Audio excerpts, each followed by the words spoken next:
it's Tom. I'm on the web at tdjacobs.com and healingsuicide.com. And I want to share some thoughts today about the Jupiter-Neptune conjunction in Pisces. It takes place on April 12th, 7:24 or 25 a.m. Pacific time, somewhere around there.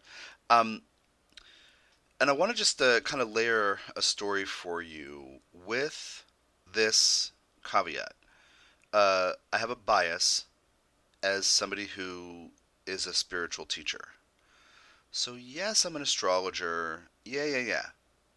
But astrology for me is a tool to support you in, as far as I can tell, how to evolve your consciousness, how to let go of painful things, how to raise your vibration in different ways, how to, I don't know, become more empowered, like all these different phrases I can come up with. But my bias is as a spiritual teacher. So when I do stuff like this and think about transits in this way, I don't do predictive stuff, but I might give you a list of possible kinds of things that you may see presented to you. Like I take my teacher Steve Forrest's thing about transiting planets ask us questions. So it's important to think about a transiting planet, in this case Jupiter-Neptune, as teachers, either trying to pull something out of you or trying to encourage you to uh, take a leap in the direction of a healthier uh, pattern or habit or leap. Anyway, teachers asking questions from the outside. Like progressions are things happening inside that seek, eventually will seek outward expression, but transits being things that come to you. So, with the admission of my biases as a spiritual teacher, um, I think about Neptune in a person. I got to set this up. I got to tell you the whole story. Neptune in a person's chart representing several things. One is the need to have a direct experience of something sacred or holy or the numinous, the inexplicable mysteries of consciousness and cosmos and goddess and god and angels and whatever. So Neptune in a person represents, on one level, a need to connect to something greater than the self. Sometimes we might say the need to transcend ego. Um, and then, of course, a planet in Pisces is trying to transcend ego, and planets in the 12th house are operative or active in the parts of life where it's helpful or necessary to transcend ego, right? So I don't equate sign houses and planets altogether, but let me just want to tease that out for a second. But Neptune has a function in a person's chart, a function of consciousness, a function of psyche, a function of personality. Yes, it's an outer planet, but it is important for those people where it gets triggered and activated, because where it does, they have a need. They have a sense, they have a deep need to connect with something greater than themselves.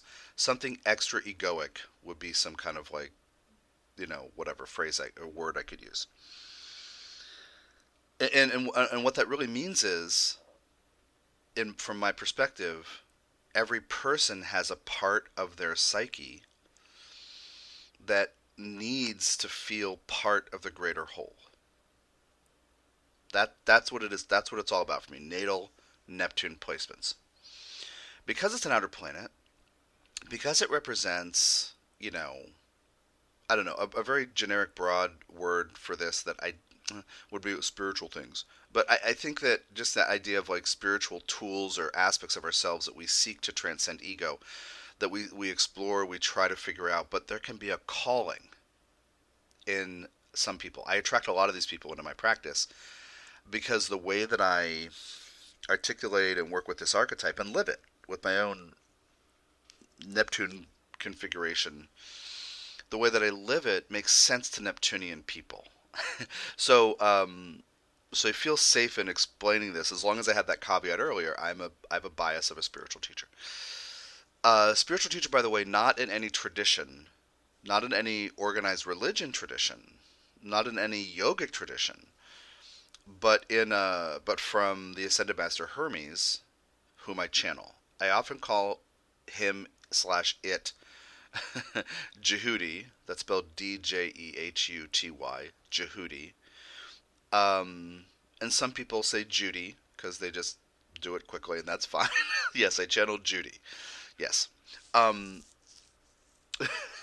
Also known as Hermes, right? That Hermes. Uh, Jehudi is his Chem or ancient Egyptian name. Thoth is his Greek name. People say it apparently four different ways: Thoth, Thoth, Toth, Toth, but it's spelled Thoth.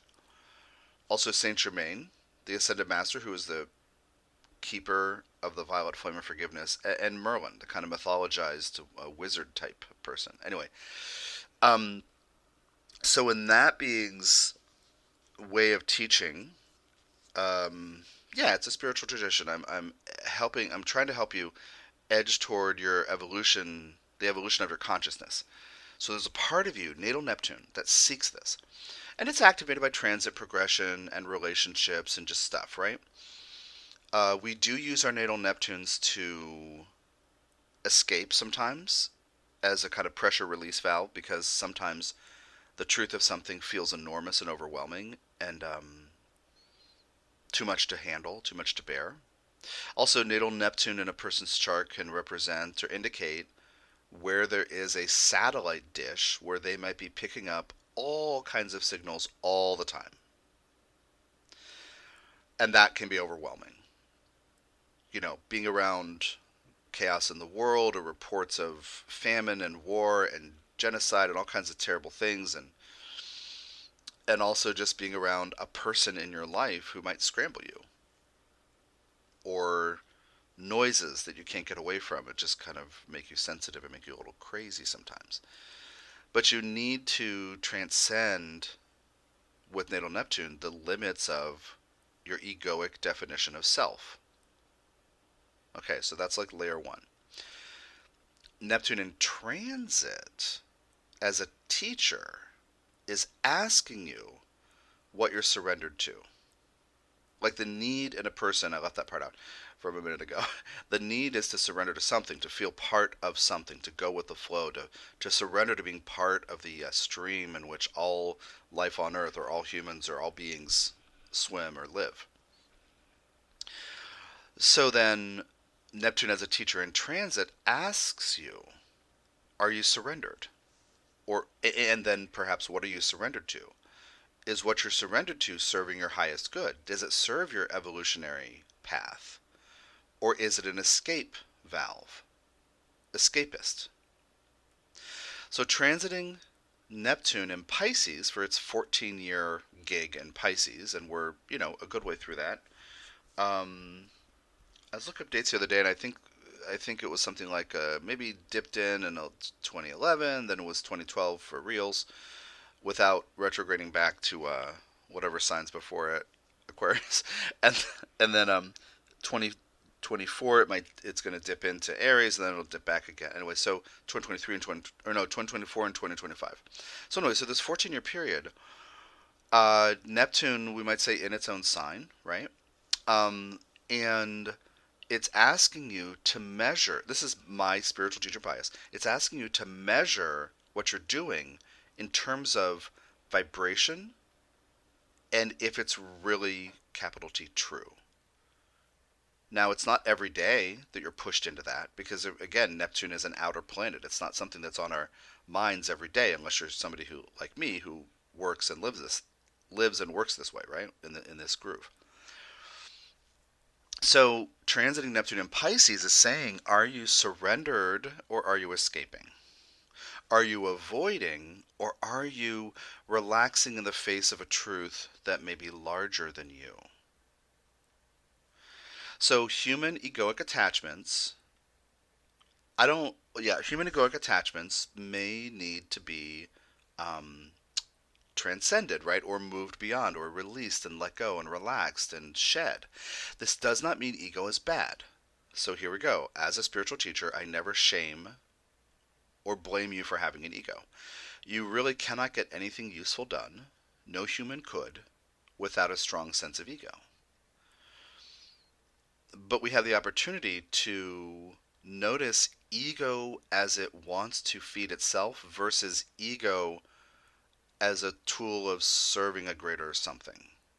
I talk a lot about that in terms of like the actual process of that in the Lucifer asteroid Lucifer teachings that I put out, and you can check out a video on YouTube called "Bringing Light Lucifer Webinar" if you haven't seen that already. I think it's like an hour long, but it goes through this whole PowerPoint presentation because I'm an eager beaver. Anyway, it teaches this whole story about Lucifer as I understand it and as I live it. So anyway, but when it comes to Neptune, we all, regardless of wherever Lucifer might be, we all have the opportunity to notice if we're trying to control something or if we're surrendered to what's in our highest good. There's another video, what's on your highest good on YouTube too. Check that out too. Yeah, on your highest good. So the truth, from the soul's perspective, as far as I can tell, is that pain is a vehicle to help us learn how to become loving. Maybe we're pushed or nudged or dragged into painful things. We become stronger through healing, resolving, accepting. So Neptune in Pisces says, look, for 14 years, if you're avoiding something because it's overwhelming, if you're avoiding something because it's too hard for your egoic self to deal with, okay. Can you learn to, you know, get that ego to relax a little? And again, I don't think Neptune wants to shame your ego, but your ego isn't the only game in town, and that's what every ego must learn over time, I believe. So Neptune in Pisces in transit offers this thing, this teaching. Actually, I have an MP3 called Neptune in Pisces that I put out when it went into Pisces several years ago on the Learn Astrology page. Go down to the bottom of my Learn Astrology page at tdjacobs.com to get this full story. Are you surrendered to what's true, or are you avoiding something? If it's overwhelming to your ego, are you willing to open up and find different tools? Okay. Recently we had a lunation. We had the Virgo full moon. The sun was conjunct Neptune, so we were seeing things about what we are and aren't surrendered to. Mercury recently passed over it right before it went into Aries, and so now we have the Jupiter-Neptune conjunction. So Jupiter in transit, again, this is kind of almost quoting my teacher Steve Borst. I want to give him credit because this really helped me understand Jupiter when I learned this stuff from him. That and I've always been skeptical of Jupiter as Santa Claus. Like, Jupiter will just make everything better. But we want to think that because, again, certain things are painful, and we don't know if we're being punished because we have pain or loss or sorrow, or we make mistakes or miscalculate things. So we don't understand that pain serves our highest good, so we're hoping something will get better. Every year or two, used to be more often, but different. I guess it's a lesson, but I might go through like 55 minutes or 58 minutes in an hour reading and explain to somebody all this stuff about the soul's journey and what the guides are saying and how to empower themselves and how to heal this crummy plutonium belief and become empowered in the face of this and how to heal this, blah, blah, blah, blah, blah, blah. And toward the end, somebody says, "Can you just tell me something good about my chart?" And I think that's a natural inclination for humans to want something to hope for. We want to believe in, that there can be a better tomorrow. That's a phrase I steal straight from Steve. We want to believe that. And so we hope. So if you think about Neptune and Pisces, holding up a mirror to you is what you're doing indicative of accepting a higher truth that may be beyond the control of your ego? Or are you trying to escape facing a higher truth because it's really challenging for your egoic self? Like, if you accept this higher truth, Neptune says, does that mean you believe that you are insignificant?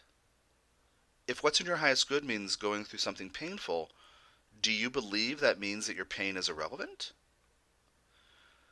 Neptune says no, but you're evolving on many levels at once. You are a spiritual being having a human experience. So what Jupiter does, it does not just bring boons and gifts and come down your chimney and whatever. Eat your cookies and leave a thank you note. It makes things big. Jupiter makes things big. It can attune us to opportunities that surround us. That's another almost quote from Steve. Um, I really love what he does with Jupiter because what he says is you can't seize a wonderful opportunity if you're holding on to something crummy. So Jupiter actually says, drop the stupid bag of rocks you've been dragging around because opportunity surrounds you. Um, we want sometimes we might hope that we're lucky and Jupiter will bring us luck, and well, next year Jupiter, a version of that, tell me something good about my chart, can be something like um because people, I don't know, I guess maybe I'm a very Plutonian person, and I really want to understand the depths of things so that I can transform them. But some people just, I don't know, want to chat anyway. But well, one version of that is I go through this whole like 58 minutes or whatever, and the person's like, well, next year Jupiter's going to trine my sun, so that's good, right? Anyway, I don't mean to criticize people who do that, but there's just, I'm always going for a certain depth. I'm always trying to go deeper because every human is amazingly powerful, and we all collect debris and garbage that make us think we're not powerful because we think if we go through pain or loss or make mistakes that we must be terrible people or deserve terrible things. And so my job is to get you into a Neptunian groove where you shed that crap and you see how you're creating powerfully and how to understand the things that are painful as part of the process. So Jupiter makes things big. Your escapist patterns and your surrendered bliss with Jupiter-Neptune are getting louder. Whichever one you're doing, it's getting louder. You're doing both, they're both getting louder. You feel in your heart a kind of need to open up and surrender to something or to flow with creativity. I'm having a renaissance regarding music for my part of this. Like I'm hearing, like I heard something on the radio this morning. This dude who wrote a book about sound and the sounds of the world, and he was also talking about how as humans age, like this amazing sensory thing when we're young, it changes because the richness of our sensory experience is dependent upon cells that will not last forever. So the kind of like as we age and we don't hear the same way, high frequencies the same way, that's this normal thing that apparently everybody knows about. But anyway, as I've been listening to certain musics lately, I'm hearing them differently. I mean, just stuff I've been aware of forever. Well, I mean, most of my life, like Dvorak's Ninth Symphony, and then some stuff I've actually played. That one I haven't played, but other things I have played, like this thing from Duke Ellington called well, it's two pieces that are strung together, diminuendo in blue and crescendo in blue, and it's sometimes when they're together, it's called diminuendo crescendo in blue. Anyway, like amazed, you know, floods of tears. I can't believe this something so beautiful could exist, right? So I was thinking about it in terms of that. Has my hearing changed? But it's not. It's a Jupiter Neptune thing. My susceptibility to being blissed out, to being transformed, to being transported, and to transcend, the drudgery of my day-to-day life. The music is expletiving incredible right now. Not every piece of music, but the things I'm listening to, and I'm really hearing them in new ways. Really hearing them in new ways. It's not my hearing changing, it's the need for beauty, the need for transcendence, the need for bliss. And part of me is open, so Jupiter and Neptune are kind of sponsoring this thing, right? Anyway, so whatever you're doing with your Neptune, whatever you've been doing with your Neptune, Jupiter is going to make it bigger. So for my part, I work with energetically programmed crystals and stones. I am a medium, a psychic medium. I bring through the spirits of the dead. I teach channeling. I'm a channel. I'm always talking with spirit guides and Jehudi, the being Jehudi et al., the Ascended Master. So all that stuff for me is really going well. and yet avoidant, like having a difficulty with the enormity of certain feelings like grief is also getting bigger. So I'm doing what I can. Like yesterday, I had to help my girlfriend move the 2 previous days, but I've had something come up about grief that what I needed to do was like sit around for like 4 or 5 hours and just cry and feel helpless and then move through it. But so I had to table it, but it's like getting bigger and bigger.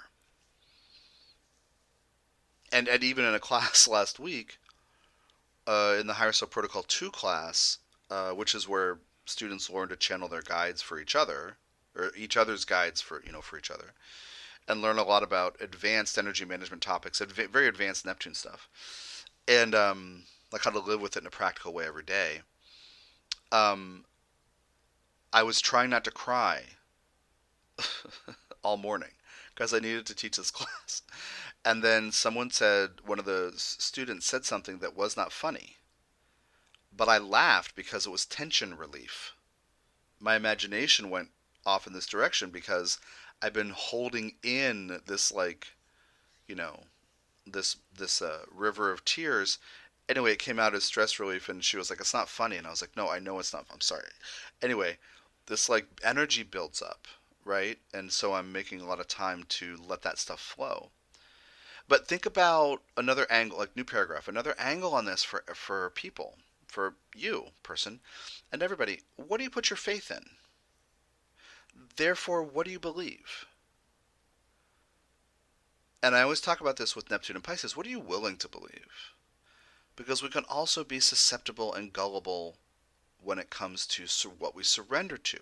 Well, I'd sure like that to be true, so I'd surrender to that, but it's not true. I may be disappointed later. So this conjunction is also asking you what you put your faith in, and if you have lost faith in the past, how can you transcend a limitation that you have, a defensiveness or something? How can you transcend a perceived or limitation that you put on yourself because you were hurt in the past? You felt gullible. You felt like you believed in the wrong thing. What's worth believing in? Maybe nothing. This is a real opportunity to heal existential problems. And I would say, like why am I here? What's the point? Why bother? Because parts of you may come to the surface who say, why bother? I was burned in the past. Why should I care now about whatever situation in your life that kind of is coming to you? And by the way, what's in your highest good will come to you. So I would say, as a suggestion, as a spiritual teacher, hey, person, you might get a lot of mileage out of deciding to surrender to 2 things. Number one, I'm a work in progress, always learning as I go. And that can help with shame, guilt, regret, self doubt, etc., from the past and present. That's number one. Number two, I'm willing to surrender to what serves my highest good, even if it's not always pleasant, even if it's sometimes difficult or painful. You can substitute different words. If you're surrendered to those 2 things, you can roll with the circumstances of your life. Because A, stuff's coming to you that you need to figure out or heal or become empowered in the face of. What's in my highest good will occur. Let me surrender to that. Number two, I guess I did them out of order, but number two, and I'm a work in progress. I don't always know what I'm doing.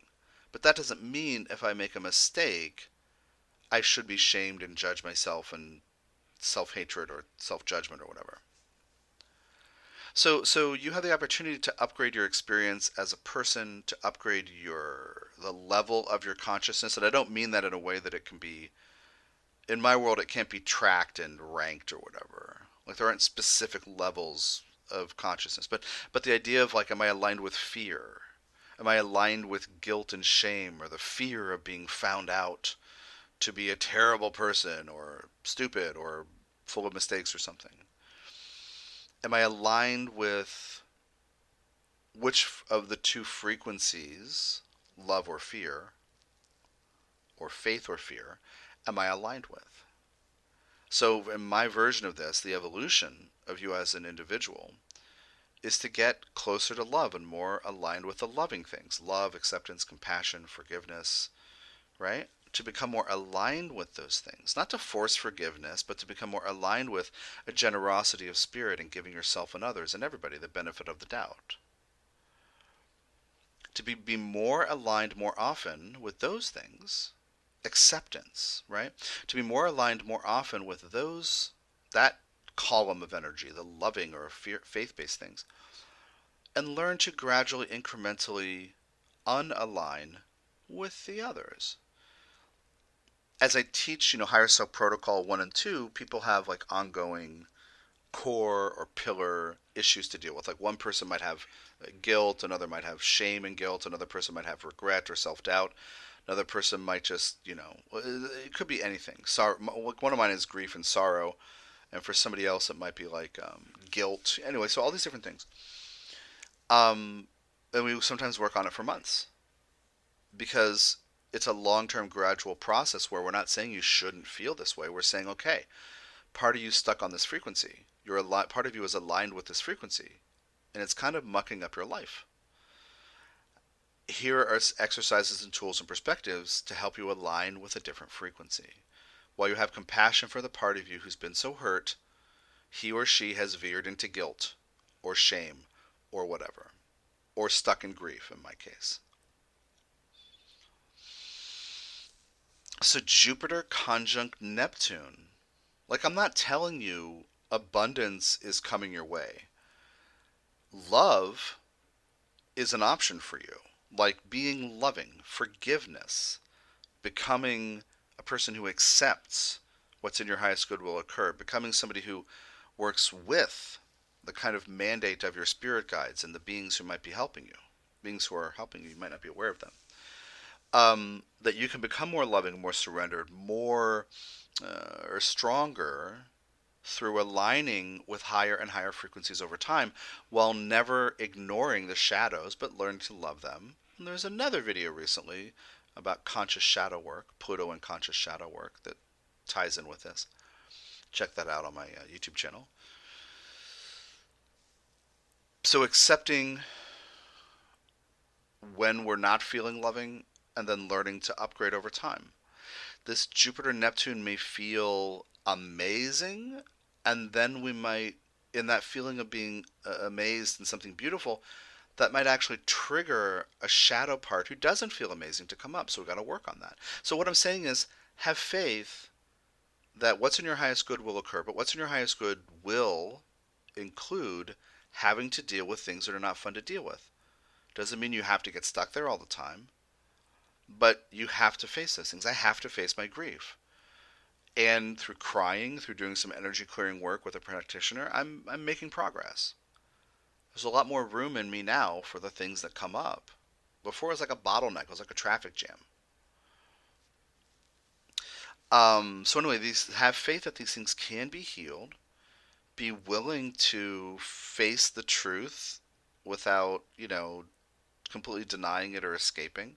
Have compassion for parts of you who want to escape or have escapist tendencies or pressure release valves. But the Jupiter-Neptune thing is an opportunity to upgrade the vibrations you're willing to carry. Yeah. Now, okay, new paragraph. This is a very intuitive, maybe straight up psychic kind of signature. Your intuitive thing, especially if these are touching something in your chart that may describe this in more detail. But, your sense of things may be exacerbated. Like the satellite dish of Neptunian absorbency, might be exacerbated and palpated as well. Like Jupiter makes things bigger. So there's also an invitation to get better at energy management or energetic and emotional boundaries. In other words, I would invite you to make sure you're not absorbing others' frequencies, but you're grounded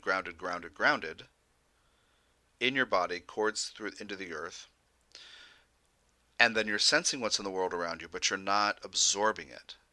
What a lot of people do when they're sensitive, a lot of empaths, intuitives, will absorb because it's an unconscious thing, We care, so we absorb, and then we shut down because we've absorbed too much. So you can actually do this in a more conscious way. Check out the chakra course, parts 1 and 2 for that, especially the lower chakras, and the program crystals, the tiger iron, which is explained in the intro to the chakra course part 1. Yeah, I spent a lot of time developing the grounding tools because my advancement as a channel and a medium has come through groundedness, not working on the upper chakras. They will fall into place. They'll open themselves organically if you really seriously invest in the lower 3 chakras, so you are a stable, sane person. Then the upper 4 want to relax open, and then you clear them out as needed and you work with them. But the real work is in the lower 3 chakras, which is why the chakra course is divided into 2 parts, because some people get the first part and work on it for like a year or longer, and then they feel ready to move on to the second part with the upper 4. And that's totally normal, to spend a lot of time on the lower 3 chakras. The reason that I created the chakra course is because I was teaching what I called intuitive skills development, and we'd go through a chakra every week. Like there'd be an intro week and then a week for each of the 7 chakras. But everybody in their own way, for different reasons, needed more time on the root chakra. So then I started teaching it where 2 weeks on the root chakra, and then one, so it was like a 10 weeks, or 9 weeks, sorry, and it was never enough. So I realized people are in different places with their root chakras, and for me, maybe working through that course, maybe it would take me like 8-10 months, a year and a half, but for you, maybe 2 or 3 months. So I'd created the home study course so you could really work through those things on your own speed. Anyway, I would invite you to be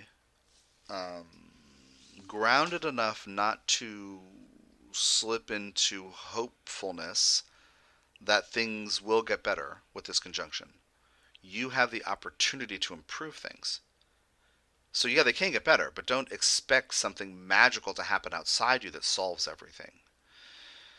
And I don't want to burst people's bubbles. My intention is not to be a bummer, but I do have Jupiter in Capricorn and Saturn in Jupiter's house. But anyway, but I just there are real tools and real pathways to improve things. Don't just assume that Jupiter's going to drop down your chimney and give you a bunch of presents. What vibrations you're aligned with, that is everything. Those vibrations are everything. And you can learn over time how to improve those things. So check out the chakra course and then the home study thing and the tiger iron, but then also Higher Self Protocol 1. I've just recently finished Higher Self Protocol 2, the first group. And so Higher Self Protocol 1 is a lot of cleanup and life skills, like emotional cleanup and working in all the lower chakras and really working through things, letting the crystals that I offer, a certain set of them in a protocol, to really raise your vibration. And Higher Self Protocol 2 expands on all that and does a lot of advanced topic work with energetic boundaries and continuing to process whatever individual stuff you bring in, that fear stuff that needs to get worked on. But then also learning to read each other's guides. And I've recently designed a mediumship course. So I'll be teaching mediumship. And for years I couldn't figure out how to do it. And then I realized Higher Self Protocol 1 and 2 are the prerequisites. Then it flows naturally once you have all those skills. So if you're interested in studying mediumship with me, and I'm soon going to do a series of videos on mediumship so you can get a sense of how and why I do it, what the point is for me, and because it may be a little different than a lot of other mediums. So anyway, so if you're interested in mediumship, read about the Higher Self Protocol 1 course on my site, and check that out. So thanks for your time and energy, and I hope this has been helpful. I'm on the web at tdjacobs.com and also healingsuicide.com.